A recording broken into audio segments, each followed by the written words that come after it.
वसुदेवसुतं देवं कंसचाणूरमर्दनं देवकी परमानन्दं कृष्णं वन्दे जगद्गुरुम्। अतसी पुष्पसङ्काशं हारनूपुरशोभितं रत्नकङ्कणकेयूरं कृष्णं वन्दे जगद्गुरुम्। कुटिलालकसंयुक्तं पूर्णचन्द्रनिभाननं विलसत्कुण्डलधरं कृष्णं वन्दे जगद्गुरुम्।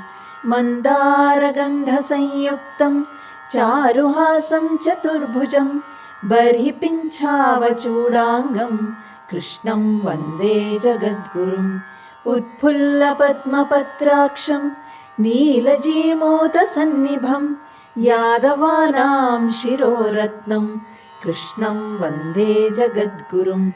रुक्मिणीकेलिसंयुक्तं पीताम्बरसुशोभितम् अवाप्ततुलसीगन्धं कृष्णं वन्दे जगद्गुरुम्।